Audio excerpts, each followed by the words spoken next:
안녕하십니까. 오늘은 시편 34장을 통해서 기도가 무엇이고 또 기도하는 가장 중요한 마음의 자세가 무엇인지를 34장을 통해서 살펴보도록 하겠습니다. 시편 34장은 다윗이 크나큰 공경 가운데서 구원받고 난 이후에 감사의 기도로 올린 내용을 담고 있습니다. 다윗은 이스라엘의 첫 번째 왕 사울에게 굉장히 미움을 받고 또 죽이고자 하는 그러한 살인하고자 하는 그 협박 가운데 실제로 창을 집어 던지면서 그렇게 죽이고자 했을 때 도망 나오게 됩니다. 그리고 그런 사울의 마음이 변했는지 변하지 않았는지 궁금해서 그의 아들 되는 요나단과 약속을 합니다. 만약에 여전히 아직까지 그 아버지 사울이 다윗을 죽이고자 하는지 죽이지 않는지를 요나단이 아버지께 물었을 때 이제는 그 사울 왕이 자기의 아들 요나단에게 창을 집어 던지면서까지 다윗에 대한 엄청난 살인 욕망을 가지고 있는 것을 알게 되고 이 사실을 요나단이 다윗에게 알리게 됩니다. 그리고 요나단과 다윗은 이제 마지막 이별의 장면이 나오는데 그것은 정말 눈물겨운 그런 우정의 헤어짐을 보게 됩니다. 그러고 나서 다윗은 어디로 갈지 정처가 없고 갈 데가 없어서 사실 이스라엘에 있는 유다 광야라는 그런 표현은 직접 이스라엘을 가보시면은 실감 날 정도로 이 광야가 무엇인가 하는 걸 보게 되는데 우리나라보다 더 낮은 산들이 끝없이 펼쳐져 있는데 산에는 풀 한 폭이 나무 하나 없습니다. 모든 산들이 다 벌거벗은 것 같이 나무가 하나도 없습니다. 그냥 군데군데 바위가 있고 조그마한 나무, 그런 로뎀 나무라고 해봤자 저가만한 가시덤불에 불과한 정말 초라한 키가 1m도 되지 않는 그러한 로뎀 나무가 있습니다. 그리고 동굴이 있고 그리고 와디라고 해가지고 간헐천인데 비가 오면은 시내가 되었다가 비가 오지 않으면은 마른 땅이 되는 그 와디가 있습니다. 그렇기 때문에 사실 광야로 도망을 가더라도 굴이 아니면은 엔게디 동굴이나 아블람 동굴이나 이런 이제 굴이 있는데 그런 굴이 아니면은 사실 몸을 숨길 데가 없고 또 멀리서도 어디에 있는지를 밝히 드러나기 때문에 처음에 다윗이 도망간 곳은 블레셋 땅으로 도망가게 됩니다. 블레셋은 5개의 성읍으로 이루어진 도시 국가인데 그 중에 그 성읍인 가드에 가서 아기스 왕에게 도망을 가게 됩니다. 사실 이제 이와 같은 일들이 그 당시에도 사실 오늘날에도 있는 일들이죠.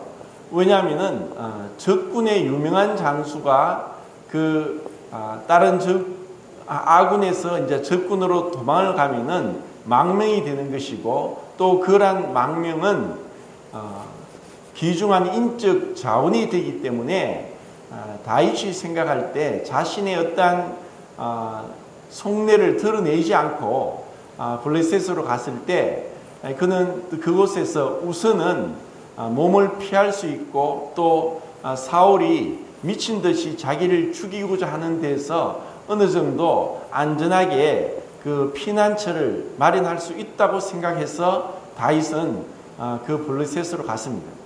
그런데 그곳에 갔을 때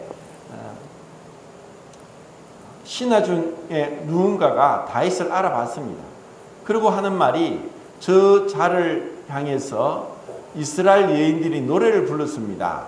사울의 죽인 자는 천천히요 다윗의 죽인 자는 만만히요 하는 이러한 얘기를 했을 때 이제 아기스 왕은 이제는 경계를 하면서 블레셋의 장군 골리앗을 쳐 죽이고 그리고 많은 블레셋 사람을 죽인 이 다윗을 옆에 뒀다면 큰일 나겠다고 했고, 이러한 것을 알아챈 다윗은 너무나 그 짧은 순간에 다윗이 무엇을 했느냐, 내가 뭐를 피하려고, 야시를 피하려고 왔다가 범을 만난다는 그런 말이 있듯이 사울을 피해서 왔지만 여기서 내가 죽을 수도 있겠구나 하는 그러한 생명의 그 위급함, 절체절명의 위기에 처한 것을 깨닫게 되었습니다.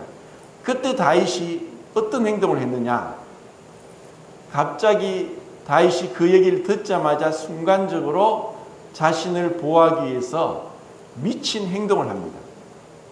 침을 흘리면서, 그 당시에 이스라엘은 옛날 우리나라 사람처럼 수염을 깎지 않았기 때문에 수염이 나 있었습니다. 수염을 질질질 흘리면서 미친 채 하면서 몸을 그 문에다가 기대면서 미친 사람 흉내를 갑자기 그런 흉내를 내게 되는 거예요. 이러한 상황을 보게 된 블레셋 가드 왕의 아기스가 왜 저런 미친 자를 내게 데려왔느냐, 당장 쫓아내라 하면서 그 다윗의 그 순간적인 그 연기가 사실 그대로 통한 것 같습니다. 그러고 나서 사실 다윗은 그곳에서 빠져나오게 되고, 그 이후에 이와 같은 하나님께 올리는 감사의 시편을 작시하게 되었습니다. 먼저 이러한 그 곳에 가기 전에 다윗이 급히 요나단의 말을 듣고 이제 더 이상 돌이킬 수 없고 더 이상 그 왕궁으로 갈 수도 없다고 판단한 다윗이 너무 급하게 나왔기 때문에 무기도 없었고 먹을 것도 없었습니다. 거의 3일 동안 먹지 못하다가 노베에 있는 제사장 아히멜렉에게 갑니다. 그런데 아히멜렉은 이미 다윗이 훌륭한 그 사울의 군대 장관으로서 알려진 인물이기 때문에 아히멜렉이 갑자기 찾아온 다윗을 보고 당황하고 떨면서 어찌하여 이렇게 소식도 없이 왔냐고 물었을 때 다윗은 내가 왕의 일 때문에 급히 오다가 보니까 먹을 것도 없고 무기도 없다 해서 그 제사장이 먹는 성소에 드리는 그 진설병떡을 먹게 되고, 그리고 자기가 죽였던 골리앗의 무기를 보자기에 쌓아둔 것을 가지고 이것이라도 내가 필요하다 하면서 그 골리앗의 무기를 들고 이제 도망가게 됩니다. 이후에 소식을 듣게 되었을 때 그 제사장 아히멜렉과 같이 있었던 사울의 첩자인 도액, 에돔 사람 도액이 있었는데, 그 도액이 이제 사울에게 가서 다윗이 노브에 있는 아히멜렉 제사장에게 왔고 거기서 떡을 먹고 골리앗 창을 가지고 갔다는 얘기를 듣게 됩니다. 이 얘기를 들은 사울 왕은 즉시로 군사를 보내어서 제사장들, 아히멜렉과 그 제사장들, 그리고 그곳에 함께 있던 남녀노소와 또 젖 먹는 아이까지 85명을 모조리 죽이는 끔찍한 살인 행각을 벌였습니다. 그때 아히멜렉의 아들이었던 아비아달이 급하게 도망을 나와서 다윗에게 오게 됩니다. 다윗에게 와서 그때 있었던 도액이 사울에게 밀고를 하고 이것으로 인해서 사울은 그곳에 있던 85명을 죽였다는 얘기를 들었을 때 다윗은 비통해합니다. 다 내 때문에 그렇게 죽었구나 하고 자책을 하면서 아비아달에게 네가 나와 함께 있자, 네와 너의 생명을 찾는 자가 곧 나의 생명을 찾는 자다 하면서 아비아달을 보호하게 됩니다. 이런 그 내막 가운데서 다윗이 정말 우리가 생각할 때 이것은 목숨을 건, 사투를 건 그러한 도피 가운데서 일어난 급박한 상황 가운데서 순간순간 언제 죽을지 모르는, 또 누가 자기에게 칼을 겨눌지 모르는 그러한 위험한 가운데서 하나님을 의지했던 그 마음의 깊은 것을 시편을 통해서 기록하고 있다는 것입니다. 우리도 사실 이런 다윗과는 비교가 안 될 정도로, 사실 어떻게 보면은 지금은 경제 전쟁 가운데서 다른 모양으로 우리에게 다가와서 우리를 위협하고 있고, 또 이러한 것이 심해지면은 세상 사람들이 마지막 탈출구가 바로 자살입니다. 이런 총과 칼은 없지만 지금 우리도 동일하게 그런 전쟁과 같은 목숨을 내어놓을 정도로 위태로운 상황 가운데 있는 것은 마찬가지입니다. 그런 어려움이 없이 살아가지만 어린아이부터 노인에 이르기까지 다 우리는 각자의 삶의 무게를 지고 세상을 살아가고 있습니다. 다윗만큼은 아니지만 우리 나름대로 우리의 믿음의 분량대로 우리는 어려운 상황 가운데 처해 있습니다. 그런데 사실 다윗은 우리가 상상할 수 없는 그런 위험 가운데 처해 있으면서 얼마나 그 가운데서 기도할 수도 없고 찬양할 수도 없고 또 감사할 수도 없고, 그리고 어떠한 보장이 없습니다. 언제 자기가 죽을지, 또 언제까지 이와 같은 도피 행각을 벌여야 될지, 언제 자기가 이런 위험천만한 상황에서 벗어날지, 또 언제 사울이 죽고 또 요나단이 왕이 된다면은 그는 이제 더 이상 도망갈 필요가 없겠지만 그때가 언제일지 아무도 알 수도 없었고 스스로 예측도 할 수 없는 그런 상황 가운데서 이 시편 34장이 작시됩니다. 그 블레셋에 갔을 때 다윗이 그 순간적으로 임기응변식으로 그 연기를 연출했던 것을 생각할 때 어떻게 보면은 비겁하고 비열하고, 야, 이렇게까지 해서 목숨을 구걸해야 되는가 하는 생각을 할지 모르지만, 이것은 지극히 당연한 본능적이고 또 우리 스스로 자기를 방어하기 위해서 행한 그러한 모습이라고 생각을 할 수 있고, 또 그런 상황을 우리가 알지 못하지만 우리도 만약 그런 상황이 된다면은 어떻게 하든 죽음을 모면하기 위해서 무슨 짓이라도 할 수 있지 않았겠습니까? 그런데 사실 어떤 면에서 다윗은 그 블레셋 세 왕 앞에서 거짓말로 자기가 아닙니다, 나는 이제 더 이상 이스라엘 군이 아니고 당신을 도와서 이스라엘 군을 쳐 부수겠습니다. 나를 믿어 주십시오. 나는 믿어도 됩니다. 내가 이렇게 장담을 합니다 하면서 거짓말을 하면서 그 위기를 모면하고자 했던 것이 아니었습니다. 그리고 그 상황에서 완전 미친 행동을 하면서 어떤 체면도 또 어떤 자신의 어떤 명예도 생각지도 않고 우선은 이 위기 상황에서 죽지 않기 위해서 그런 미친 행동을 했다는 것입니다. 이것은 오히려 거짓말을 하면서 거짓 맹세를 하면서 그렇게 그 순간을 모면한 것보다는 훨씬 나았던 것이 아닌가.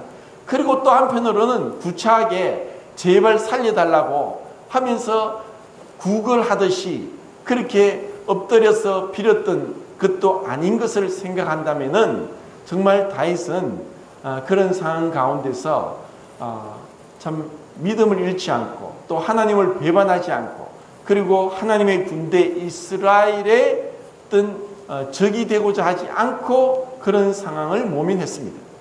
이제 시편 34장 이제 1절, 2절 두 절씩 읽으면서 하나하나 살펴보겠습니다.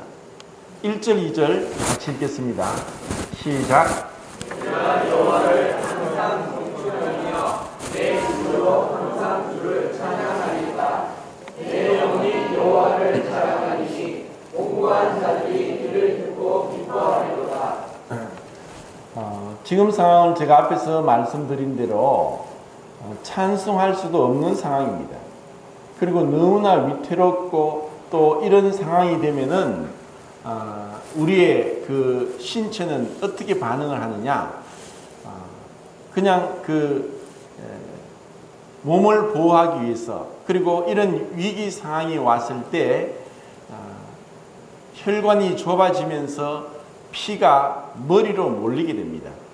왜냐하면은 본능적으로 우리가 위기 상황이 되었을 때 뇌에서 많은 활동을 하면서 이것을 피하기 위해서 뇌로 피가 몰리기 때문에 자연적으로 혈압이 올라갑니다. 그리고 혈압이 올라가면서 진땀이 나기도 하고, 그리고 입이, 혀가 바삭바삭 마르는 그런 이제 교감신경의 그 역할이 일어나기 때문에 심리적으로도 불안해지고, 그리고 안정이 되지 않고, 그리고 그런 가운데서 뭐 찬송이고 감사하고 기도는 둘째 문제고 그럴 겨를이 없습니다. 근데 이런 상황에서 빠져나오자마자 이제 다윗에게 있어서 하나님을 향한 찬송, 송축, 그리고 그의 이름을 높이고자 하는 그러한 마음들을 보게 됩니다.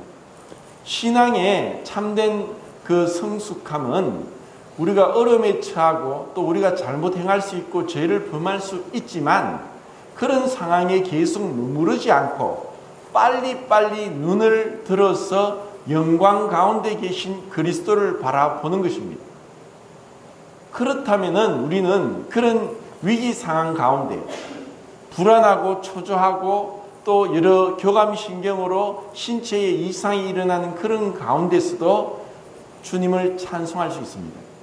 그리고 우리는 언제 어디서나 이런 찬송하는 그런 마음을 가질 필요가 있는데, 기도의 내용에는 첫 번째가 찬양과 경배라고 했습니다. 그 찬양과 경배, 하나님을 찬양하고 바라보는 것은 지극히 당연한 것이고 정직한 자가 행할 것이고, 우리를 창조하신 목적은 하나님의 영광을 바라보고 영원토록 즐거워하고 찬양하기 위한 것이라고 말하고 있습니다. 우리는 하나님을 찬양하기 위해서 지음을 받았습니다. 그리고 이런 찬양을 하는데 참 도움이 되는 것은 찬송가나 또 가스펠송의 가사를 암송하는 것이 필요합니다. 사실 우리는 늘 찬송가를 가지고 예배 시간에 또 집회 시간에 찬송을 하는데, 제가 그런 생각을 했습니다. 왜 이렇게 같은 곡을 그렇게 많이 부르는데 이것이 다 외워지지 않을까 하는 이런 의심을 가졌는데, 이제 찬송가 가사를 억지로 외우려고도 하지 않았고, 왜냐하면은 집회 시간에 찬송가를 가지고 오기 때문에 찬송가를 보고 찬송을 하면 되기 때문에 뭐 굳이 찬송을 외우려고 하지 않았습니다.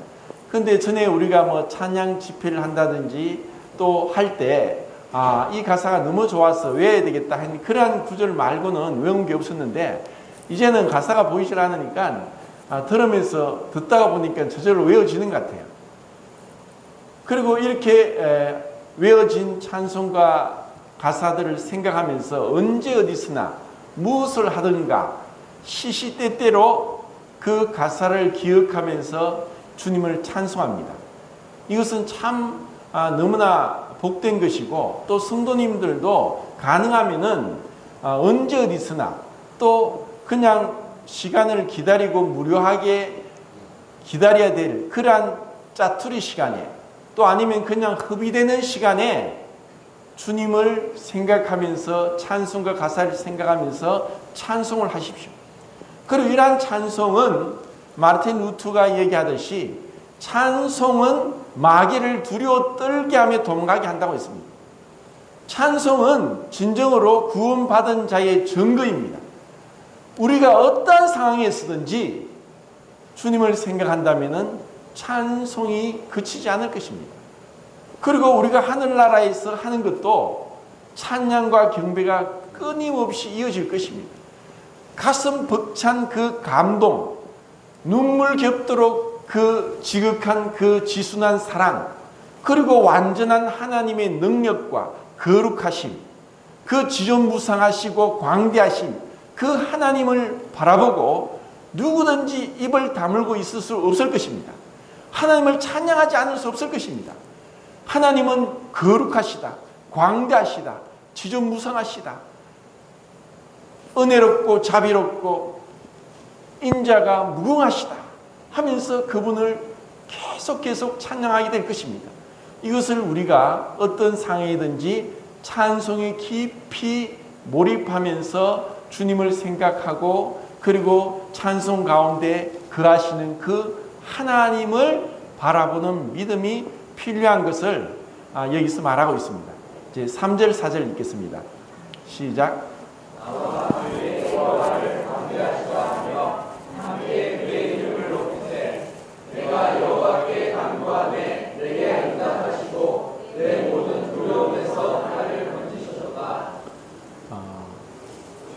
하나님을 높이는 것, 하나님을 기쁘시게 하는 것, 그것은 진정으로 하나님을 믿고 사랑하는 자의 증거입니다. 내가 하나님을 믿는다고 하는 것은 단순히 구원의 공식적인 단순한 말씀을 읽고 알고 또 말하는 것이 아니라 내 마음 중심에서 하나님을 높이고 그분을 찬송하고 송축하는 것이 진정으로 하나님을 믿는 증거입니다. 왜냐? 정말 그분을 사랑하고 그분을 존중하고 경외하게 될 때 그 이름을 높이고자 하는 마음이 들게 되어 있습니다. 정말 우리 가운데 내가 정말 하나님을 이름을 높이고 하나님을 기쁘시게 하고 또 그분의 이름을 자랑하고 그분을 송축하는 그런 마음이 있는가? 정말 자기를 돌아보면서 하나님, 제가 어떻게 하나님의 이름을 높이겠습니까? 어떻게 하나님을 기쁘시게 하겠습니까? 하고 늘 자기를 돌아보는 자기 성찰이 필요할 것입니다. 그리고 다윗은 계속 읽었던 4절의 그런 말씀들이 반복되어 나오는데 하나님이 나의 기도를, 나의 부르짖는 소리를 들으시고 응답하셨도다 하는 너무나 확신에 찬 기도를 하고 있습니다. 이것은 구원받은 분명한 증거입니다.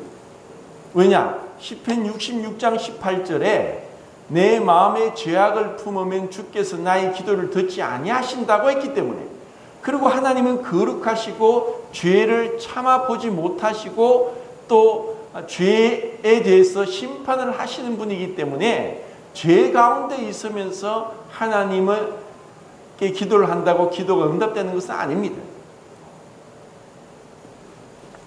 하나님께서 나의 기도를 응답하셨다, 나의 부르짖는 소리를 외면하지 않고 들으셨도다 하는 이와 같은 확신에 찬 기도에 대한 응답이 이루어진다는 것, 그것은 바로 그분을 아는 증거요, 구원받은 증거요, 그리고 그것을 통해서 더욱더 하나님을 알아가는 것이고 관계를 맺는 것입니다. 정말 그 하나님, 보이지 않는 하나님, 또 만질 수도 없고 그리고 그 음성도 들을 수 없는 그 하나님의 존재를 어떻게 우리가 알 수 있겠습니까? 우리 눈에는 보이지 않습니다. 그리고 그 음성을 우리가 들을 수도 없습니다. 만질 수도 없습니다. 그런데 정말 하나님의 존재를 분명하게 알 수 있는 것은 기도에 대한 응답으로 알 수 있는 것입니다. 왜냐? 그분은 내가 부르짖을 때 외면치 않고 들으시고 나의 환난 날에 만날 큰 산성이시고 나를 하여금 피할 곳을 피난처를 마련해 주시고 내 기도를 응답하시는 분이기 때문입니다.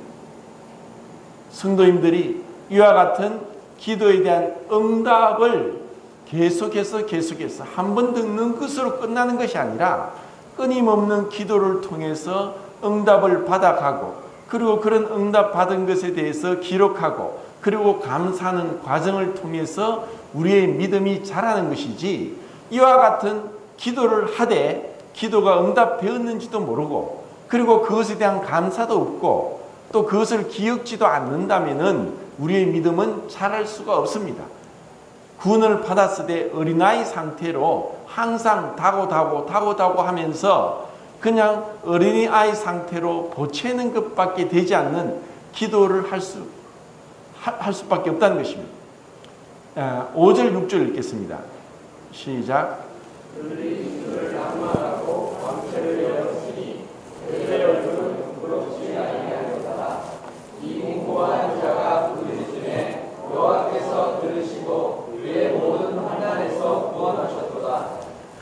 이제 계속해서 하나님께서 나의 기도를 들으셨다. 그리고 이 공고한 자의 기도를 들으셨도다 하는 고백을 하게 되는데, 이것은 이후에 이제 18절에서 제가 이 공고한 것이 무엇인가에 대해서, 그리고 하나님께서 어떠한 자의 기도를 들으시는가, 그리고 정작 이것은 우리에게 어려움이 왔을 때 하나님은 기도를 하게 하시고, 그리고 그 기도를 응답하시면서 그분이 영광을 받으시는 그러한 관계로 이루어져 있습니다. 그렇기 때문에 우리에게 닥치는 어려움들은 하나님께서 하나님 앞에 나와 기도하게 하고 하나님 가까이 오게 하기 위한 하나님의 훈련의 과정이라고 생각하셔야 됩니다. 지난 수요일에도 제가 사도행전 14장 22절 말씀으로 교제를 했었는데, 우리가 사도들이 그렇게 기도합니다. 우리가 하나님 나라에 들어가기 위해서는 많은 환난을 받아야 될 것이다 하는 것을 그들이 알았습니다. 구약 성도나 신약의 성도들이나 우리에게도 동일합니다. 우리가 하나님 나라에 들어가기 위해서 많은 환난을 겪어야 되는 이유는 무엇이냐? 우리를 그 거룩한 천국에 합당하도록 정결하게 하기 위한 것이고, 믿음의 시련을 통해서 불로 연단하여 없어질 것보다 더 귀한 믿음으로서 정결케 하기 위한 하나님의 놀라운 계획입니다. 그렇지 않으면 우리는 이 불순물이 제거되지 않습니다. 자아를 향한 사울이 그렇게 고집스럽게 아말렉을 다 남녀노소 젖먹는 아이까지 죽이라고 했는데 죽이지 않았다가, 자기의 시기 질투심을 일으키는 다윗 때문에는 노베에 있는 제사장들과 어린아이 젖먹는 아이까지 85명을 죽이는 그런 악을 행한 것은 지극히 자기 중심적이고 또 하나님 앞에 깨어지지 않은 마음 때문에 일어난 결과입니다. 이제 그 다음 또 두 절을 읽겠습니다. 시작. 여호와의 천사가 그를 경외하는 자를 불러 진치고 그들을 건지시는도다. 너희는 여호와의 선하심을 맛보아 알지어다. 그에게 평하는 자는 미리 있도다. 하나님께서 천사들을 통해서 지켜 보호하신다는 것은 성경에도 많이 찾아볼 수 있습니다. 하나님께서 야곱을 도와주셨고, 그리고 여러 선지자 이사야를 도와주셨고, 또 여호사밧이나 또 이러한 왕들을 도와주셨던 것을 우리는 보게 됩니다. 그리고 신약 성경에는 베드로가 옥에 갇혔을 때도 기도했을 때 천사가 와서 그 문을 열어주는 이러한 천사들이 직접 와서 도와준 것들을 이제 우리는 보게 되는데, 우리가 지금 살아가는 가운데서도 그런 천사들이 우리를 도와주고 있다는 것은 너무나 분명한 사실이고, 또 우리가 이때까지 살면서 천사가 우리를 어떻게 도우고 우리를 해치려고 하는 공격하는 원수, 마귀, 귀신들을 어떻게 물리쳤는가에 대해서는 우리가 다 모르겠지만 천국에 가면 알게 될 것입니다. 지금 이 세상은 루트의 그 찬송가 가사처럼 온 세상에 마귀가 들끓는다고 했습니다. 우리 눈에 보이지 않지만 이 세상 신이, 그리고 수많은 귀신들이 우리를 어떻게 하든 하나님 가까이 가지 못하게 하고, 죄를 범하게 하고, 그리고 하나님과 멀어지게 하고, 그리고 우리의 믿음을 무너뜨리고, 그리고 성도 간의 관계가 멀어지게 하고, 이와 같은 끊임없는 전술 전략을 피면서 밤낮으로 잠도 자지 않고 우리를 괴롭히고 있는 것은 분명한 사실입니다. 그리고 그와 반대로 천사들이 우리를 끊임없이 지키고 있습니다. 이엠 바운저가 쓴 기도에 대한 그 7권 시리즈에도 보면은 기도를 통해서 실질적으로 어떻게 천사들이 도왔다는 간증들을 보게 되고, 또 지금 몽골에 선교를 갔다가 지금은 키르기스탄으로 선교간 정광행제님도 그 몽골에서 6개월간 겨울이고 6개월 여름인데, 6개월 겨울일 때는 온 천지가 눈과 얼음으로 뒤집혀서 나무 풀 한 폭이 없다고 합니다. 그런데 그 밤늦게 그 봉고차를 타고 가족끼리 다른 곳에 신방을 갔다가 밤늦게 돌아오는데, 그 얼음길에 차가 미끄러져서 완전히 뒤집어졌습니다. 바깥은 영하 20도, 30도, 40도까지 내려가고 나가면 얼어 죽고, 차는 뒤집어져서 더 이상 갈 수는 없고, 그리고 어디 간데 집도 없고 사람이 인기척도 없는 그 밤늦은 가운데 아이들과 함께 떨면서 기도했습니다. 기도밖에 할 것이 없으니까, 나가면 죽으니까, 그리고 그 안에 있는다고 누군가 도와주지 않으면, 누가 온다 하더라도 차 뒤집어진 차를 세워주지 못하기 때문에 그냥 빠져나와서 다른 차를 타고 나올 수밖에 없는 상황인데, 누가 그곳에까지 와서 도와주겠습니까? 그런데 어디에선가 건장한 남자 4사람이 오더니 그 차를 번쩍 들어서 바로 세우고 어디론가 손석같이 사라졌답니다. 그리고 그와 같은 장소에서 사진을 찍었는데, 제가 그 사진을 보니까 아무것도 없어요. 그냥 얼음 빙판에, 눈 덮인 얼음 빙판에 아무 산도 없고 집도 없는 그 가운데서 하나님께서 그 사람의 모양을 한 천사들을 보내서 그 기도를 응답하신 것입니다.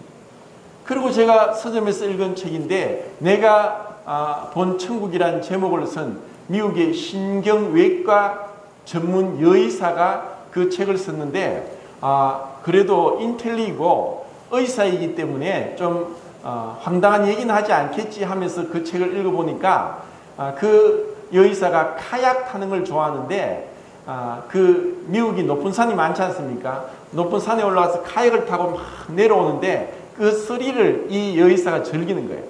그런데 내려오다가 급물살에 그 카약이 바위에 부딪히면서 깨지면서 자기는 튕겨서 그 흙바닥에 던져졌는데 다리를 움직일 수 없는 거예요. 자기가 신경외과 의사니까 지금 척추가 뭐 5번, 6번이 안에 신경이 끼어서 지금 움직이면은 다리 병신이 될 수 있는 그런 급박한 상이라는 것을 금방 깨달았습니다. 그런데 그 산 중턱에서 아무도 없고 누구도 도와줄 사람이 없고, 그리고 움직일 수 없고, 그런 가운데 누가 오더라도 이런 상황에 잘못 움직이다가는 마비가 풀리지 않고 불구가 될 수 있는 그런 상황이었습니다. 그때 그가 할 수 있는 것은 기도밖에 없었습니다. 근데 기도를 했는데 그 갑자기 건장한 남자들이 나타나서 그 베드를 하나 들고 왔는데, 자기를 딱 그 위에 눕히더니 그 가파른 산을 눈 깜짝할 사이 그냥 뛰어내려와서 그 밑에 도로에 딱 내려놓고 사라져 버렸대요. 그러니까 지나가는 차에 의해서 이 사람이 병원에 이송되고 치료를 받고 괜찮아졌습니다. 그러고 나서 나중에 그곳에 와서 아무리 주위를 살펴보고 하더라도 주위에는 인가가 없는 거예요. 그래서 그런 책을 쓴 것입니다. 이러한 일들은 사실 다반사로 일어나는 것이고, 우리도 그러한 경험들을 하고 살아가는데 모르고 있을 뿐이고, 또 우리가 믿음으로서 깨어서 하나님이 도와주셨구나 하는 것을 알 수도 있습니다. 주님은 우리를 도우시는 분입니다. 그리고 우리를 외면하지 않는 분입니다. 그리고 정말 그 천사들을 지켜 호위하신다. 그 다음 구절 읽은 말씀이 무엇이었죠? 제가 기억이 안 나요. 몇 절이죠? 8절. 8절에 여호와의 선하심을 맛보아 알지어다. 이것은 정말 중요한 것입니다. 우리에게는 오감각이 있습니다. 그런데 오감각 중에서 눈으로도 볼 수 없고, 귀로도 들을 수 없고, 냄새로 맡을 수 없고, 또 맛도 볼 수 없고, 만질 수도 없는 그 하나님을 이렇게 하나님께 믿음으로 기도하고 나아갈 때 여호와의 선하심을 맛보아할지어다. 그것을 경험하는 것입니다. 정말 우리가 여호와의 선하심을, 어떠하심을 맛보아 알고 있습니까? 이것이 진정으로 믿음이 자라가는, 성숙되는 그 과정 가운데 더욱더 알아가면 알아갈수록 그 깊은 그분의 향기와 맛을 보게 될 것입니다. 그 다음 2절 읽겠습니다. 시작. 너희 성도들아 여호와를 경외하라. 그를 경외하는 자에게는 부족함이 없도다. 젊은 사자는 독립하여 줄일지라도 여호와를 찾는 자는 모든 것에 부족함이 없으리로다. 제가 기도에 대해서 항상 경외함에 대해서 말씀드렸습니다. 하나님을 경외하는 만큼 우리를 그분은 존중히 여길 것입니다. 하나님 말씀과 또 하나님의 성도들과 하나님의 교회에 대해서 무시하고 멸시하는 만큼 하나님은 우리를부터 멀어질 것입니다. 하나님을 경외하는 것은 무엇입니까? 하나님을 믿는 성도들을 존중하는 것이고 말씀 가운데 순종하는 것이고 그리고 교회 가운데서 성도로서 마땅히 예의를 지키는 것이고 다른 성도들에게 짐이 되지 않도록 자기가 자기 짐을 지는 것이고 그리고 자기 짐만 질 뿐 아니라 다른 사람의 짐도 지는 것이고 다른 사람들에게 판단거리가 되지 않는 것이고 다른 사람들로부터 어떤 송사받을 일이 없도록 하는 것입니다. 내 혼자서는 절대로 자기 자신의 모습을 볼 수 없습니다. 우리는 스스로 속아서 남이 사탕 발림으로 칭찬한 것에 빠져서 자기를 높이는 자가 되지 말고 정말 하나님 앞에서 내가 아무것도 아닌 자다. 나는 정말 죄인 중에 괴수다. 그리고 내보다 남을 더 낮게 여기면서 겸손히 행하지 않으면은 우리는 진정으로 자기 모습을 못 보고 여전히 더러움 가운데 있다가 주님 앞에 만나서 불 가운데 얻는 구원과 같은 구원을 얻는 그런 어리석은 자가 될 수 있다는 것입니다. 그렇기 때문에 우리는 그분을 경외하면서 정말 그분 앞에 나아가기를 힘을 다해서 정말 그분을 앞에 경외함으로 나갈 수 있기를 원합니다. 자, 그 다음 2절 읽겠습니다. 시작. 너희 자녀들아 와서 내 말을 들으라. 내가 여호와를 경외하는 법을 너희에게 가르치리로다. 생명을 사모하고 연수를 사랑하여 복받기를 원하는 사람이 누구요? 우리가 믿는 이 믿음은 내 하나에 그치는 것이 아니라 계속해서 가족에게, 자녀에게, 부모에게, 또 친지에게, 이웃에게 전수되는 것입니다. 내가 주님을 사랑하고 경외한다면은 이러한 주님을 경외하도록 자녀들을 가르치는 것이 지극히 정상적인 것이고 자녀들에게 물질을 물려주는 것보다는 이 믿음의 유산을 물려주는 것이 가장 훌륭한 것입니다. 그리고 내가 올바로 믿게 될 때 주님을 경외하도록 주님 앞에 나아가도록 그런 신앙을 갖도록 하는 것보다 더 좋은 선물과 더 큰 사랑은 없습니다.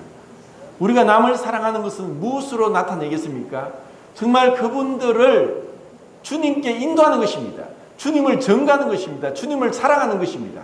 주님을 높일 때 그때 우리가 전한 그 믿음으로 인해서 그들이 주님 가까이 나아가는 것을 통해 주님이 영광을 받으십니다. 이제 그 다음 또 2절 읽겠습니다. 시작. 내 열을 악에서 흥하며 내 입술을 거짓말에서 흥할지어다. 악을 버리고 선을 행하며 화평을 찾아나가는 우리가 기도를 하면서 정말 주의해야 될 것은 죄를 멀리하는 것입니다.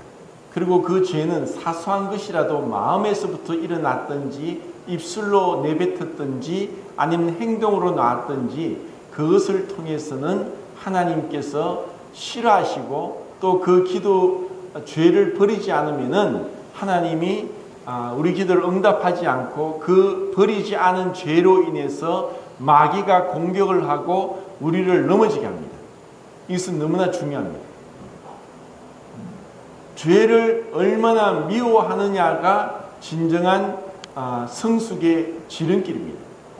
그리고 주님 가까이 나아가면 나아갈수록 자기가 얼마나 철저하게 타락한, 전적 타락한 죄인인 것을 깨닫는 것입니다. 우리의 구원은 죄의 형벌로부터 완전히 단번에 거룩함을 얻고 죄사함을 받은 것이지만 죄의 권세로부터는 끊임없이 구원을 받아가야 되기 때문에 자신의 그 죄악됨을 깨닫지 못하면은 하나님 말씀에 기도도 할 수 없고 순종할 수도 없고 그리고 죄를 버리지도 못하고 죄와의 전쟁도 하지 못합니다. 죄를 어떻게 내가 처리하고 내가 죽은 자로서 그리스도와 함께 연합된 자로서 나가느냐가 신앙의 참된 그 지름길입니다. 그리고 정말 조심할 것은 생각에서부터 입술에서부터 죄악된 것, 더러운 것은 입 밖에도 내지 않도록 하는 것이고 선한 말을 하는 것입니다. 우리가 그렇게 죄를, 사소한 죄를 처리하지 못할 때 마귀는 올가미를 씌우고 그것을 통해서 공격합니다. 마귀로 틈을 타지 못하게 하라 라고 했기 때문에 틈을 주면 안 됩니다. 그리고 내 마음이 항상 정결을 유지하도록 조심해야 되는 것입니다. 자, 그 다음 두 절 읽겠습니다. 시작. 여호와의 눈은 의인을 향하시고 그의 귀는 그들의 눈집에 기울이시도다. 여호와의 얼굴은 그들의 자신을 땅에서 공개하십니다. 이것은 계속되는 하나님의 공의로운 원칙입니다. 구약과 신약에 동일합니다. 하나님은 죄를 미워하십니다. 그리고 죄를 행한 자에게서는 반드시 그 죄에 대한 심판을 행하십니다. 그렇기 때문에 우리가 하나님 앞에 은혜를 구하고 그리고 죄를 처리하고 그리고 죄를 자백하면서 주님 앞에 정결함을 입고 나가는 그런 훈련이 너무나 중요한 것입니다. 자, 그 다음 두 절 읽겠습니다. 시작. 의인이 물지근에 여호와께서 들으시고 그들의 모든 환난에서 건지십니다. 여호와는 마음이 상한 자를 가까이 하시고 중심으로 회개하는 자를 구원하시는도다. 하나님께서는 마음이 상한 자를 구원하시고 중심에 통회한 자를 가까이 하신다. 이것은 바로 십자가가 무엇인지 아는 것을 얘기합니다. 그 앞에서 공고한 자에 대해서도 얘기했고 그리고 마음이 상하고 그리고 통회한 자, 중심이 통회한 자가 무엇이냐. 그것은 하나님 앞에서 자신의 어떠함을 깨달아 아는 자입니다. 이러한 자들은 마치 누군가가 나에게 어떠한 잘못된 말을 하고 비난을 하고 때로는 옳은 말일지라도 권면을 하고 충고를 할 때 제가 그렇게 참 악한 자입니다. 제가 그런 것을 용서를 구합니다 하면서 순순하게 대답하는 자는 겸손으로 자아를 십자가에 못 박는 자입니다. 그런데 제가 이제껏 살아오면서 많은 사람들이 그리고 믿는다고 하는 자일지라도 참 충언을, 권면을 그리고 올바른 충고의 말을 잘 못합니다. 왜냐? 받을 준비가 되지 않았으니까. 그것은 교만하기 때문입니다. 교만한 자들은 자신의 잘못을 지적할 때 처음에는 그렇지 않은 척 받아들이더라도 그것을 두고 비난하고 욕합니다. 그것은 깨어지지 않았습니다. 우리는 주님 앞에 깨어져야 되고 주님 앞에 내 자신의 모습을 봐야 됩니다. 내가 어떤 자입니까? 그러면 그러한 충고나 권면에 대해서 감사할 줄 알아야 됩니다. 원수의 자주 입맞춤은 거짓에서 난 것이나 친구의 통책은 충성에서 말미암은 것이다. 진정으로 나를 거짓 이빨림으로 칭찬하는 자가 나의 친구가 아니라 충언을 하고 직언을 해줄 자가 참된 친구입니다. 그리고 그것을 때도 없이 하는 것이 아니라 정말 사랑하는 마음으로 내 마음의 분을, 내 마음의 어떤 그 자아 본능적인 것을 통해서 남의 죄를 지적하고 잘못을 지적하면은 그것은 사이가 깨어지고 멀어집니다. 그리고 아무리 온순한 사람이라도 뒤에서 욕을 합니다. 이것이 우리의 자아고 우리의 본성, 죄의 본성입니다. 정말 내가 상하고 깨어진 것은 흔히 이것을 앤드류 모레이는 그렇게 얘기합니다. 예수님이 오병이의 기적을 행한 것은 바로 십자가에 대한 것이다. 먼저는 어린아이가 자신의 한 끼 식사인 5개의 보리떡과 2개의 물고기를 예수님께 드렸다. 그리고 예수님이 그것을 받으셨고 그것을 하나님께 감사했고 그리고 그것을 떼어서 주었을 때 남자만 5,000명 먹고 12광줄이 남았다 하는 것을 성경에 기록하고 있습니다. 먼저 우리는 내 자신의 가장 귀한 것을 하나님께, 주님께 드려야 됩니다. 그리고 그럴 때 하나님이 나의 가장 작은 것, 보잘것없는 물질이든 재능이든 시간이든 나의 열심이든 그것을 드릴 때 하나님이 그것을 통해 영광을 받으시고 감사하십니다. 그리고 그것을 떼어줍니다. 그것은 우리의 희생, 헌신, 우리의 그 밟힘, 뭉개짐, 그리고 부서지고 불태워지는 그와 같은 우리 자신의 그 십자가의 그 고난이 우리에게 주어지는 것을 감내할 때 그것을 통해서 다른 사람들에게 유익이 끼쳐지고 주님의 사랑과 주님의 향기가 전거되는 것입니다. 그런데 대부분의 사람은 첫 번째부터 나의 것을 내 것으로 움켜쥐고 내놓지 않습니다. 자기 것으로 착각합니다. 우리의 것은 아무것도 없습니다. 건강할 때 그리고 시간이 될 때 내 정신이 똑바로 박혀 있을 때 헌신하지 않으면은 나중에 나이 들고 병들어서 침상에 누워 있으면서 헌신할 수 없습니다. 우리의 것을 어떻게 하든 내 것이 아니다. 주님께 드리겠습니다. 주님께 드리겠습니다. 그러면서 우리는 나의 작은 것을 드려야 되고 그때 주님이 영광을 받으시고 그리고 나의 것이 떼내어질 때 우리가 떡과 잔을 바라보면서 떡이 떼어짐으로 우리 모두가 한 떡에 참여함으로 많은 사람이 한 생명에 참여하는 것입니다. 나의 것이 짓밟히고 무시당하고 모멸을 당하고 그리고 손해를 보고 희생을 당하고 흡이 된다고 생각할 때 그때 생명이 넘쳐나는 것입니다. 그런데 대부분 사람은 알량한 자존심으로 안 하는 거예요. 우리가 그 주님의 영광을 바라보고 주님이 그 십자가에서 부끄러움을 개의치 않으사 그 십자가의 고통을 참으신 것을 바라본다면은 이와 같은 상한 심령, 공고한 마음 그리고 통회하는 마음으로 주님께 나아갈 때 주님이 응답하시는 것입니다. 그리고 여러 가지 고난을 통해서 우리 마음을 낮추시는 것은 복입니다. 왜냐? 그렇게 해야만 이 자아중심적인 자아의 끈질기는 죄성이 깨어지고 부서지기 때문입니다. 우리에게 닥친 고난에 감사하고 그것을 통해서 낮아져야 됩니다. 그 다음 2절 읽겠습니다. 시작.